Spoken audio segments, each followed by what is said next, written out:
What's up, everybody? Weston here with the Hidden Gibbon, back with another daily deck tech video and back with another The Hobbit video.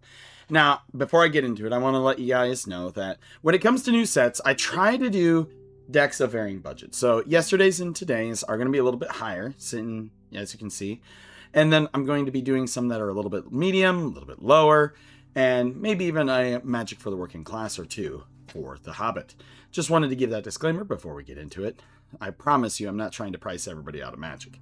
Now, before we get into it, if you like Magic for the Working Class, if you like my daily deck techs, if you like anything else in between on the channel, feel free to subscribe, but only if you feel I've earned it. Now, without further ado, we've got Smaug the Impenetrable, or Smaug. There you go. We have ourselves Smaug the Impenetrable. Now, the first thing I want to say about this is it's, a special card's going to be in like a scene box or whatever. So it's going to be a little bit trickier to get a hold of probably.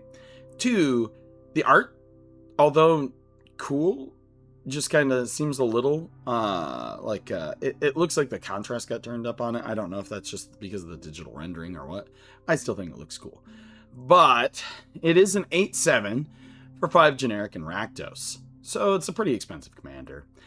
Flying Indestructible Haste, and whenever Smaug is dealt non-combat damage, create that many treasure tokens. Neat. So, him being indestructible is pretty good, although nowadays everything and its mom exiles everything. But we're going to try to deal damage to Smaug. We're going to try to get a bajillion treasures, and then we're going to try to use some big ol' spells to kill everyone with those treasures. Sound good? Sounds good to me. Now, let's see what we've got here in the old fun zone. Fun fact for you, this deck was going to be even more expensive, but I dropped Jaws from it. Jaws would go very well in this deck, though, by the way, if you could afford it. But I saw he is like now up to $200. I don't know why the card spiked in price when Wizards said that they were going to be reprinting him in a Universes Within set, and we just got the announcement for Noctis, which has shark people in it. Jaws is going to be a Noctis, like a reprint of him of some kind. So I don't know why he's spiking. He should be dropping. But for creatures, we have, of course, running Academy Manufacturer. This card is like the meat and potatoes of treasure, food, and clue decks. And when we're going to be making a bajillion treasures, why not make a billion treasures, billion foods, and billion clues as well? Fun times had by all, right? We have ourselves Crime Novelist. This card was a card I was put onto by the manager of my LGS when I was building my Jaws deck. It's whenever you sacrifice an artifact, put a 1/1 counter on Crime Novelist and add a red mana. This is pretty neat because if you sacrifice a treasure, not only do you get the 1/1 counter and the mana that the treasure gave you, but you get an extra red. All for some big spells that we have later in the game. Disciple of Vault, whenever an artifact is put into a graveyard from play, you may have target opponent lose 1 life. We're going to sacrifice our treasures and stuff. Ancient Copper Dragon also needs more reprints because he's $140. Sweet baby Jesus, and this is the cheapest version. Flying, and whenever he deals combat damage to a player, you roll a d20 and you create a number of treasures equal to the result. Dragon Speaker Shaman makes our dragons cost less because, Smaug costs 1 trillion mana. Goldspan Dragon, he's a big old chunky boy. He's a 4/4 for 5, flying haste, and whenever this creature attacks or becomes the target of a spell, create a treasure token. And treasures you control have tap, sack, add 2 mana. So if you have Crime Novelist out there, you'll get 3 mana off of 1 sacrifice treasure. Delicious. We have Hellkite Tyrant, flying and trample, and whenever this creature deals combat damage to a player, gain control of all artifacts that player controls at the beginning of your next upkeep. If you control 20 or more artifacts, you win the game. It's pretty fun. I've used this before in a couple different decks of mine. I have a Sauron-based treasures deck, and I've used this in there, and it's done some pretty good work for me. We have Jury, Master of Revue. Whenever you sacrifice a permanent, put a 1/1 counter on him. Whenever Jury dies, it deals damage equal to its power to any target. So, keep sacking your treasures, make him big, and then when he dies, he pops like a balloon and scares everyone. Kellogg, I was kind of mid on whether I'd put him in here. because he is decent. First strike and haste, and when he attacks, you create a treasure, and you can sack 5 treasures to gain control of target creature for as long as you control him. But the problem is like somebody can just kill him. But if I've noticed that people are running less spot removal nowadays and less removal overall, and so maybe you're going to be allowed to get away with it. We have Knuckles, the Echidna. Double strike, trample, haste. Whenever one or more creatures you control deal combat damage to a player, create a treasure token. At the beginning of your upkeep, if you control 30 or more artifacts, you win the game. Magda, other dwarves get +1/+0. Whenever a dwarf you control becomes tapped. We have no other dwarves. Sacrifice 5 treasures, search for a dragon. So like you can get your Hellkite Tyrant, your Goldspan, your Ancient Copper Dragon, or your other Smaug, or Wrathful Red Dragon. We have a few dragons in here, right? We have Mahadi, Emporium Master. At the beginning of your end step, create a treasure token for each creature that died this turn. This can be really good because we have some big damaging board sweepers that can net you a whole bunch of stuff. Like board sweep, put him into play, do lots of fun stuff. We have Marionette Apprentice. It fabricates, so you can make a servo or put a 1/1 counter on it. Whenever another creature artifact you control is put into a graveyard from the battlefield, each opponent loses 1 life. Nice. Mayhem Devil. Whenever a player sacks a permanent, Mayhem Devil deals 1 damage to any target. Again, nice. Mirkwood Bats. Whenever you create or sack a token, each opponent loses 1 life. And Nadir's Nightblade. So there's a bunch of these little pingers in here, right? Like, we got to double up our damagey stuff. Whenever a token you control leaves the battlefield, each opponent loses 1 life, you gain 1 life. This helps you gain back some life because there are ways that you're going to be chunking yourself here. We got Professional Phase Breaker. Whenever one or more creatures you control deal combat damage to a player, create a treasure token and sacrifice a treasure. Exile the top card of your library. 1 second. Sacrifice a treasure, exile the top card of your library. You can play that card this turn. Not bad. I did throw Roaming Throne in here, which is sitting at $55, which, oh my god. Folks say just buy singles, but all the, singles aren't getting enough reprints to keep their prices down. It's just, everything is getting more expensive in Magic. But it's as it enters the battlefield, choose a creature type. Roaming Throne is the chosen type, so you choose Dragon.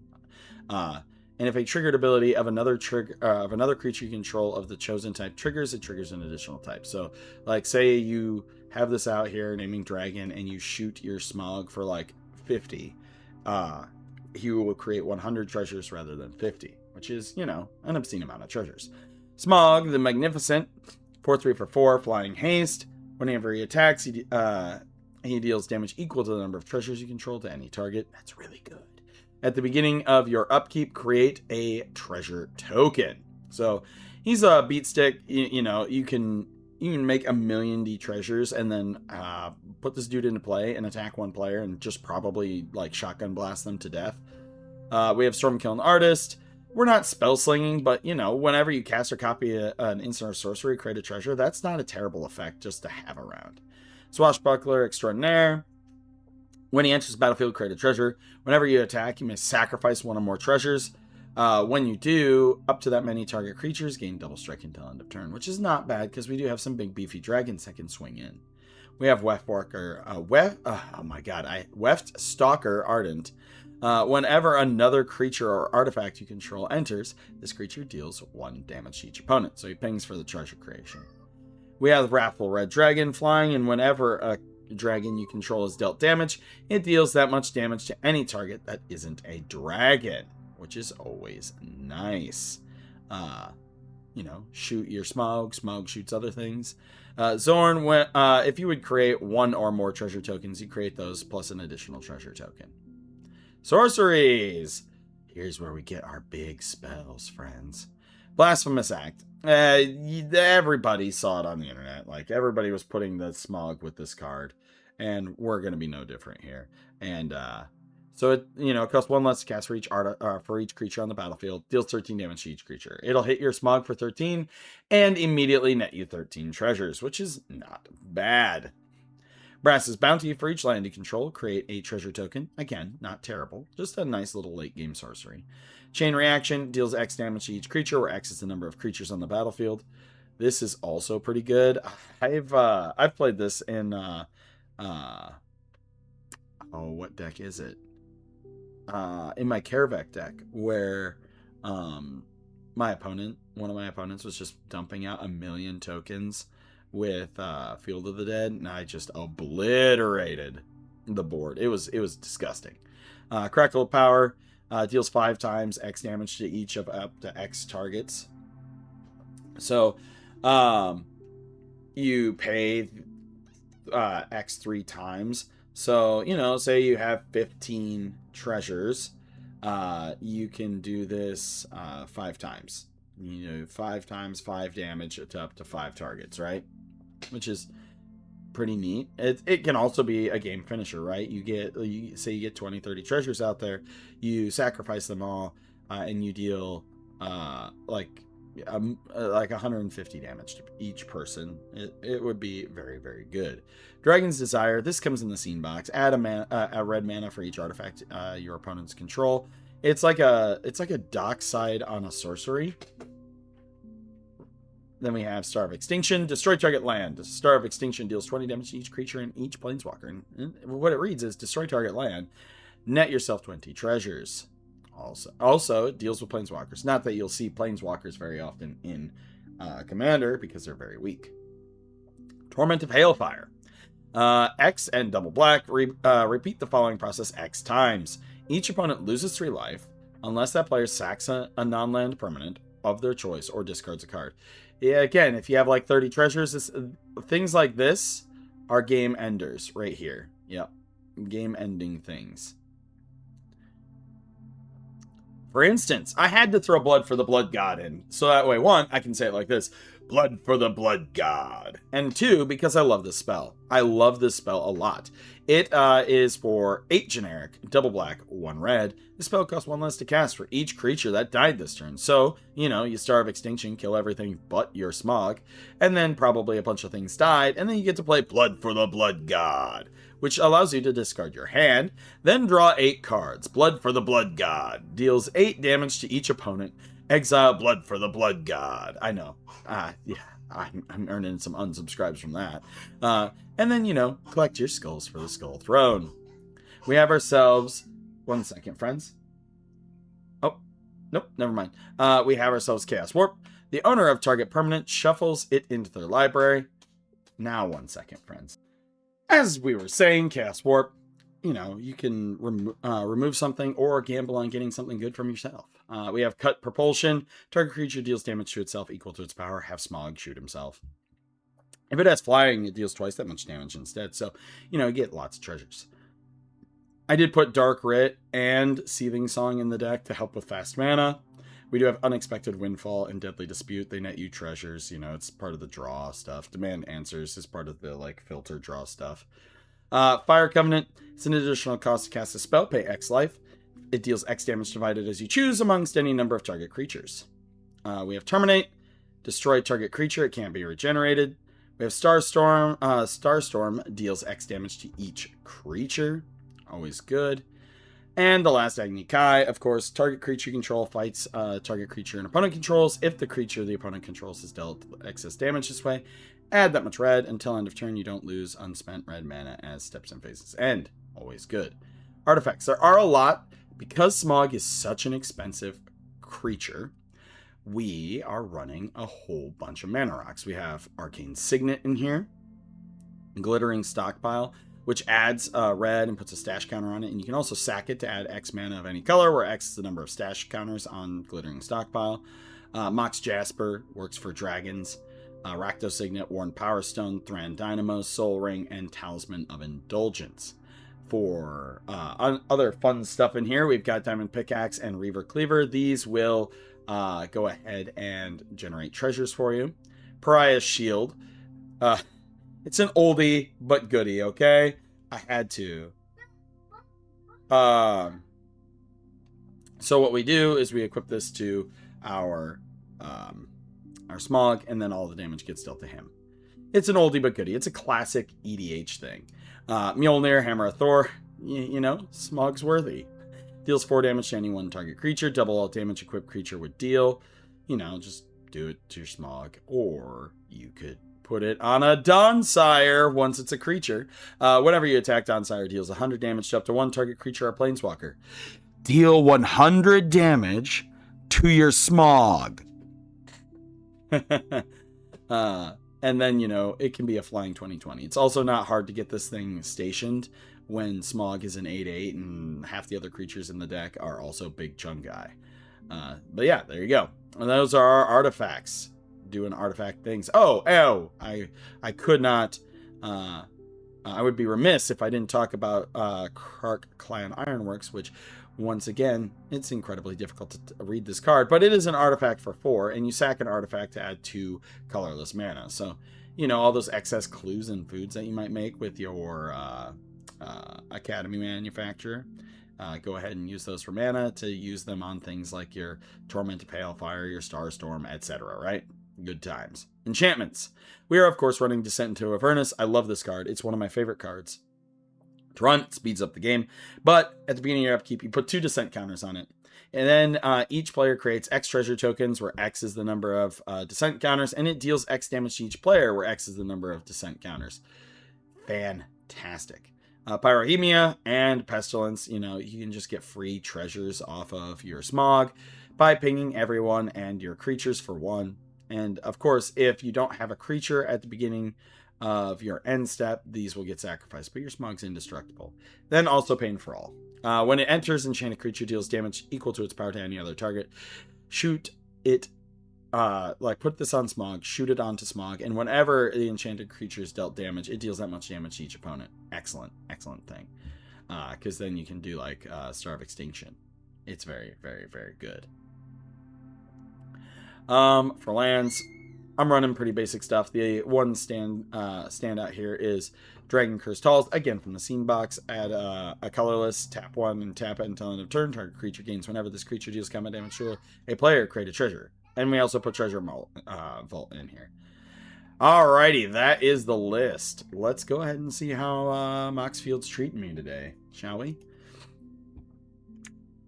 Alright, so we got a 3-land hand, and we got Descent into Avernus. We are gonna play this hand. I will play a mountain. We'll call that good. Next turn, I'll play a swamp. Now, I could put Marionette Apprentice into play, but honestly, Rakdos Signet is the play here. Friends, my daughter gave me her toy elephant. Elephants are an amazing animal, by the way. So then we drew for our turn. Turn 3, I'm going to play the Graven Cairns. 1, 2, 3. I'm going to play Descent into Avernus. Next turn, we get 2 counters on it, which means everybody takes 2, and we get 2 treasures. Not bad. So we have 1, 2, 3, 4, 5, 6, and 7 mana available. We are going to cast Smaug. Popping these 2 treasures. Smaug the Impenetrable. He is in here. He is an 8/8. And we're going to swing in for 8 already. Next turn, we add 2 on here. We're just going to put our treasures up here.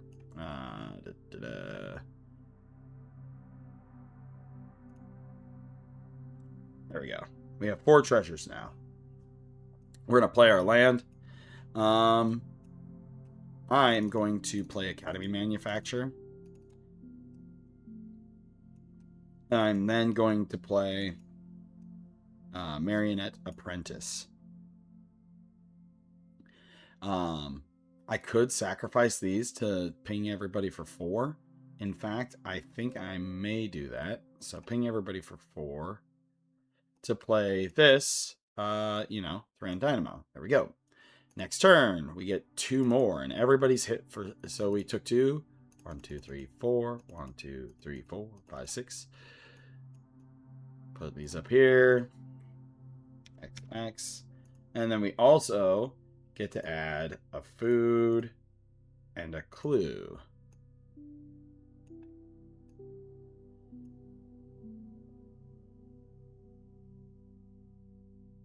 So we get those in there. And now we're already off to the races.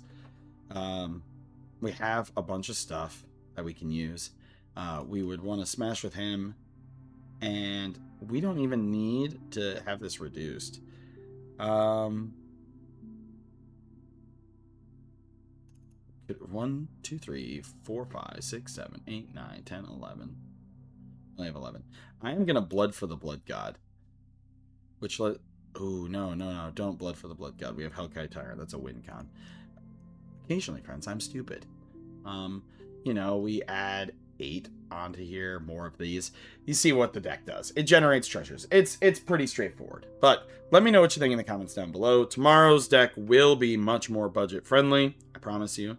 But as always, I'm Weston with the Hidden Gibbon, and I hope you all have a wonderful day. And remember, the greatest adventure is what lies ahead.